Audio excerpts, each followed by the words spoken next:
a couple years ago, there was this big like fallout between TYT and Aaron Mate. A lot of this is over the Russia coverage and also some of his coverage in Syria, which I'll show you in just a second. Now, Aaron Mate was one of the earlier people that was debunking Russiagate. And for the people who came out against this earlier on, you had a lot of people, angry with you. Later on, people started to see, oh, okay, I guess, it's right. But if you came out with that earlier on, you were investigating that early on, you were not liked by many. And Aaron was one of those people.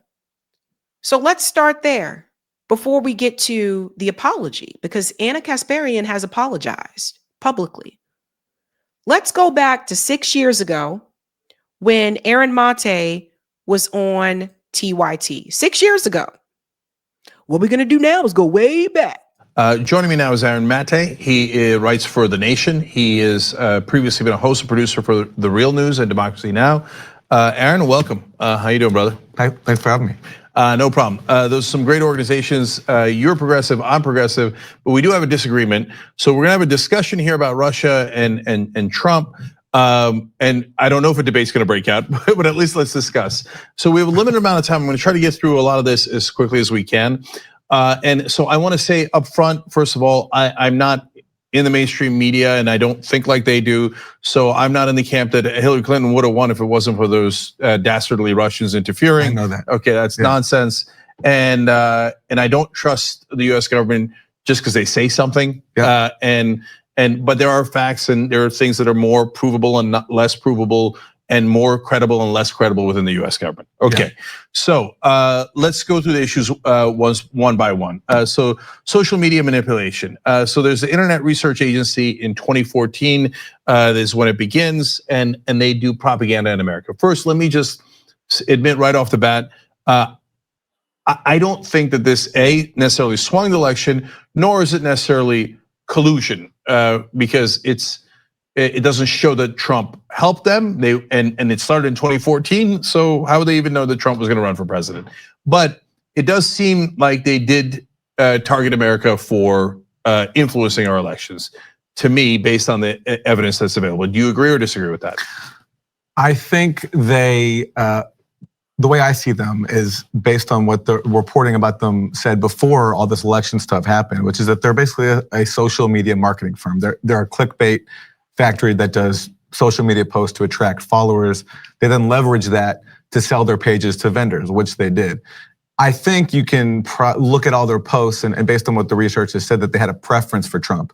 They wanted to promote Trump and denigrate Hillary Clinton. I have no reason to dispute that trend, but if you look at the majority of their posts, they're not about the election.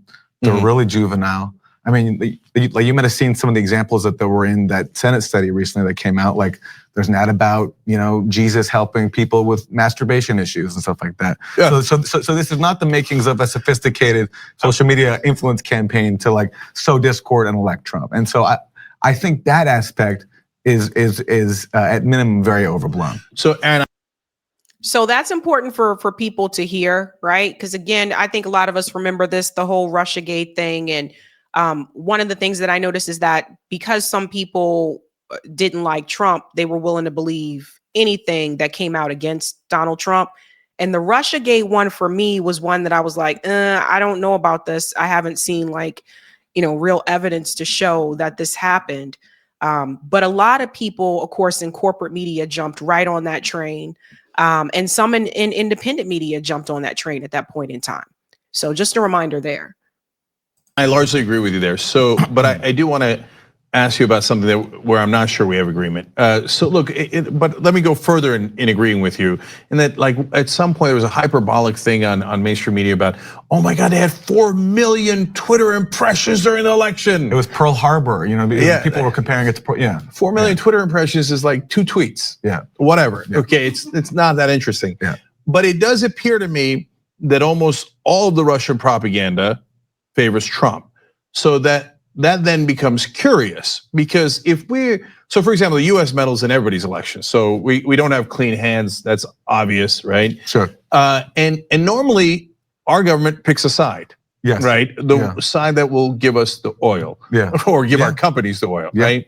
And it appears here the Russians picked a side.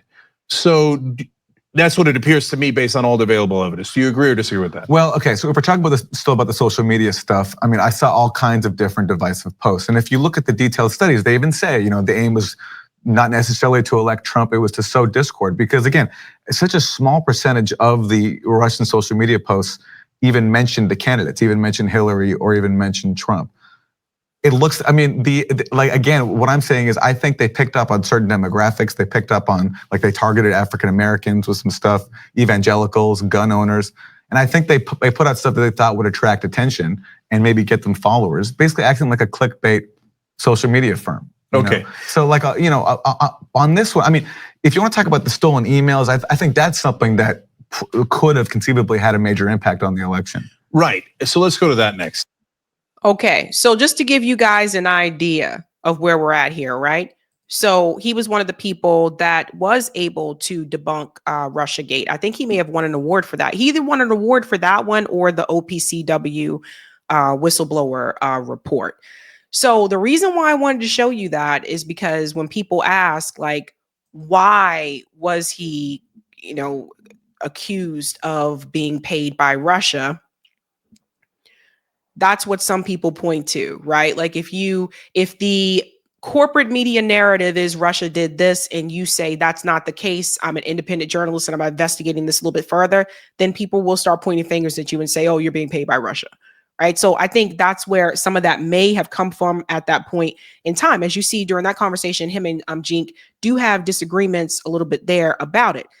Now, what comes from that? So what came from that it was weird. I couldn't find it now, but what came from that was Anna Kasparian and Cenk Uygur having another conversation later on. This was about 4 years ago, where they said, oh, Aaron Mate, oh yeah, that independent journalist. And you might remember this, you guys, but Anna looked at the camera and she put up her middle finger and said, fuck Aaron Mate. Remember that? So that was about 4 years ago. And this was during the time that I think they were talking about those, the warships, like the Russian warships or whatever. And so Aaron's journalism showed something different. And Anna and Cenk were agreeing with some of the things that corporate media was saying at that point in time about those warships, right? So that's where a lot of people remember that. So after Anna said that, fuck Aaron Mate, yeah, fuck that guy, she was really mad. I was like, whoa, it kind of got around and people were just like, what the hell is going on with Anna Kasparian? Why is she, why is she flipping out like this in this way? And so what happened was Aaron went on to basically go into different podcasts and explain his perspective. And one of the things that he mentions here was his journalism that was done for the OPCW whistleblower report when he was in Syria reporting there. And he believes what he says in this interview with Rising is that he believes that's one of the reasons why he was targeted by people at that point in time. Listen to this. In April 2018, the US, Britain, and France bombed Syria after they accused Syria of committing a chemical attack in the town of Douma. And there was video footage from Douma put out by militants who controlled it at the time of dead bodies. And they said that they were killed by a chemical attack. So Trump led the way in bombing Syria. A year later, the OPCW came out with a report basically aligning with the US narrative that Syria was guilty of a chlorine attack. But then we got an extraordinary series of leaks that showed that actually the inspectors from the OPCW who went to Douma, they wrote up a report, and that report said there was no evidence of a chemical attack. And if you read the report closely, you actually see indications that they found evidence that this thing was staged. But instead of having their findings released to the public, people above them censored their report, tried to doctor the conclusions to falsely suggest Syrian government guilt.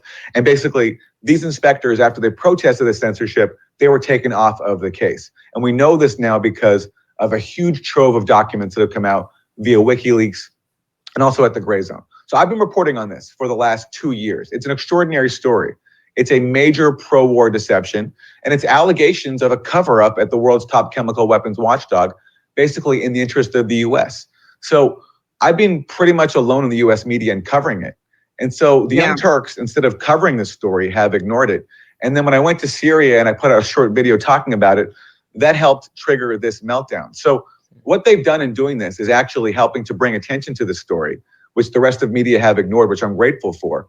But it also shows how progressive media outlets have been completely co-opted into going along with the talking points and narratives of the establishment, to the point that they're willing to slander independent journalists who are covering such an explosive story, such as a cover-up at the world's top chemical weapons watchdog. So it's been a very unpleasant experience, but on the positive side, it has helped bring attention to this important story of the OPCW whistleblowers. I just want to pause here for a second. So, does everybody remember the Syrian gas attacks? Like, that was like big news. Again, this was about like 4 years ago.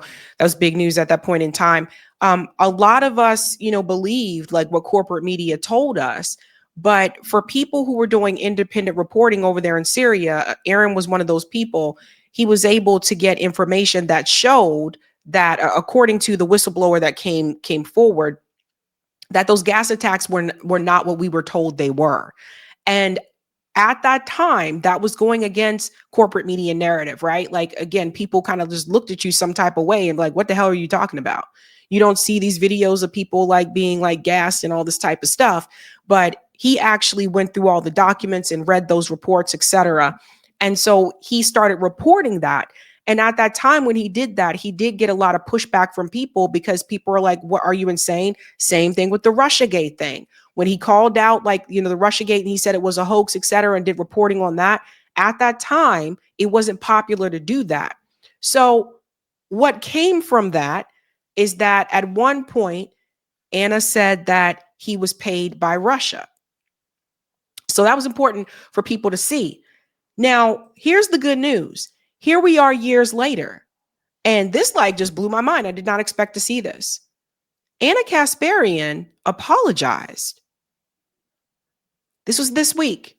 5 years ago, I accused Aaron Mate of unfounded claims that he was being paid by Russia, while I stupidly and sincerely believed it at the time. No evidence has materialized to prove it. I'm embarrassed by it, and I owe him, along with his readers, a long overdue apology. And I saw this, and I was like, damn, I did not expect that to happen. Aaron did respond to her, and he said, hey, Anna, I appreciate that. And I appreciate all the speaking out you've done for Palestine. I, in turn, am sorry for any ad hominem comments I made in response back then, not how I want to conduct myself. Oh, and then Anna said, thank you, Aaron. I genuinely appreciate it. So this is good. And I saw this and I was like, here it is years later, right? So Anna could have just continued going on and not mention this or address this. But this is what it means to be an adult. This is adult shit. Owning up to things and saying, my bad, I was wrong. Let's keep it moving. That's being an adult. So didn't pick this coming out of a hat. Didn't expect this to happen at all. But it's what needed to happen. And I think that, and I want to say this, make sure I showed you the last one. This person said here, you got sued, didn't you? And she responded and said, actually, no, to Aaron's credit, didn't feel good about the fact that I was wrong and never apologized. And so this is just one of those things where I got to say this. The YouTube podcast space is weird. It's like bizarre. It's like, listen, I worked in the restaurant industry. I waited tables and I seen some things go down in the kitchen of the restaurant. Okay. I've seen some crazy stuff happen. Talk to anyone who's worked in the restaurant industry. I'm sure they got some stories. But the podcast space on YouTube is wild. There's things that happen behind the scenes that you guys don't see and you don't know about and you don't hear about. I have watched people get blacklisted, not just by corporate media, also by independent media, because they did journalism and had a, opinion or a report that didn't go along with the majority at that time. It happens in independent media too. So I've seen people blacklisted. I've seen people shamed. There have been DM groups that have been known to go around and Discord groups known to go around to tell people not to interview certain podcasters. All this stuff happens. And it's that type of energy that can just make people go, what? Like if all the things that happen behind the scenes happened on camera, you guys would be like, oh my God, what the hell is wrong with these people? It's wild. Some of it is competitiveness. Some of it is like competition. People feel like, well, I need to take this person out of here because competition. Some of it is just like mean girls.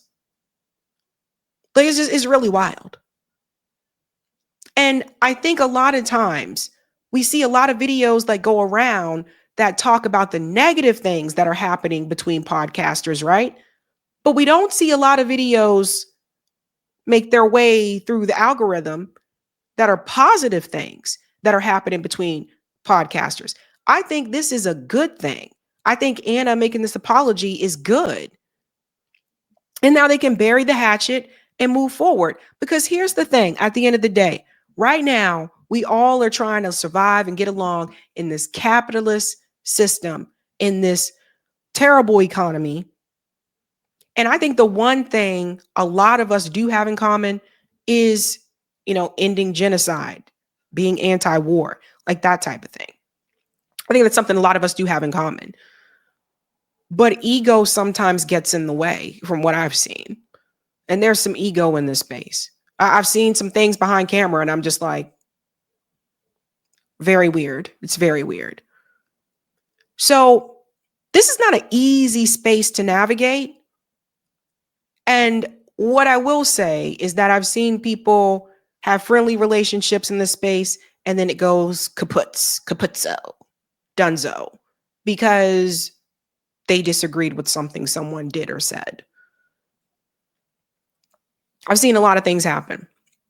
And I think that it is good to also acknowledge when something good happens between podcaster and journalists, etc.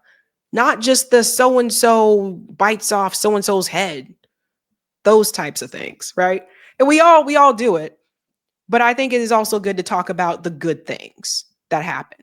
So that's big girl stuff. And I will say again, that's called being an adult. And I think if more people were willing to do that and move that way in this particular space, I think we could get more accomplished, in my opinion. Hey guys, this was a Sabby clip. If you like what you saw, hit that like button and subscribe.